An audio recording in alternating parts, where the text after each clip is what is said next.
এলাকার সমস্যা। প্রিয় ভাই বোনেরা,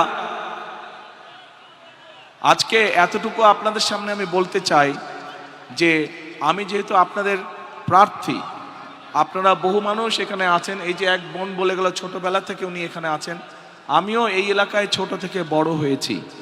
এই এলাকায় যারা ছোট থেকে আমার মতন আপনারা বড় হয়েছেন, এই এলাকায় বহু মানুষ বসবাস করছেন গত 20, 25, 30, 40 বছর যাবৎ, গত 50 বছর যাবৎ।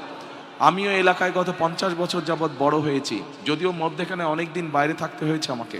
তারপরে আমি আপনাদেরই একজন। স্বাভাবিকভাবেই আজকে যখন আমি এই এলাকার প্রার্থী হয়েছি, আমি আপনাদেরকে এতটুকু বলতে পারি, ইনশাল্লাহ আপনাদের আল্লাহ রহমতে আগামী নির্বাচনে আমি যে জয়ী হলে এবং ধানের শীষ সরকার গঠনে সক্ষম হলে, আজকে এই যে কয়জন মানুষ আপনাদের সকলের পক্ষ থেকে এখানে উপস্থিত হাজার হাজার এই এলাকাবাসীর পক্ষ থেকে যেই সমস্যার কথা বলে গেছে, পুনর্বাসন সহ অন্য যেই সমস্যাগুলো বলে গেছে, কিন্তু পুনর্বাসনটিকে মূল সমস্যা বলেছে, ইনশাল্লাহ আমরা সেই সমস্যার সমাধান করব এই এলাকার মানুষের জন্য। আপনাদের এলাকাবাসী হিসাবে, আপনাদের এলাকার সন্তান হিসেবে এইটুক ওয়াদা আপনাদের কাছে আমি করে গেলাম আজকে।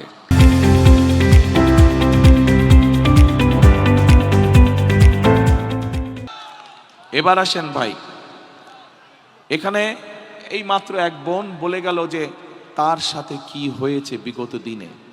আমরা সেই অতীতে অত যেতে চাই না।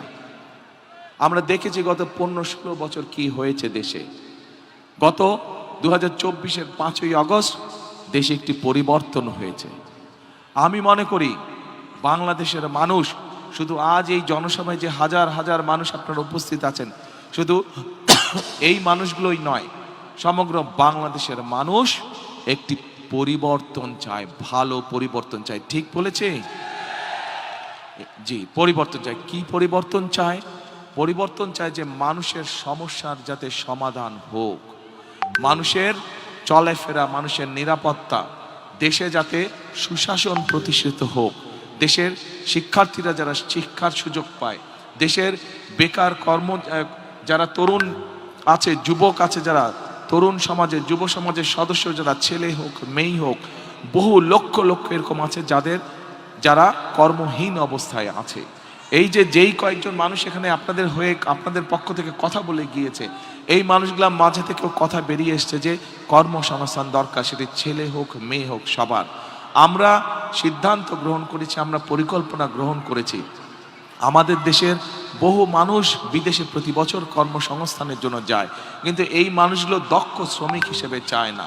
আমরা চাই বাংলাদেশের লক্ষ লক্ষ যে তরুণ সমাজের সদস্য আছে, নারী হোক পুরুষ হোক, তাদেরকে বিভিন্ন রকম ট্রেনিং দিব, তাদের পড়ালেখা শেষ হোক বা শেষ হওয়ার আগে, যাতে দেশের ভিতরেই ব্যবসা বাণিজ্য হোক অথবা দেশের বাইরে হোক, তারা যাতে কর্মসংস্থানের ব্যবস্থা করতে পারে।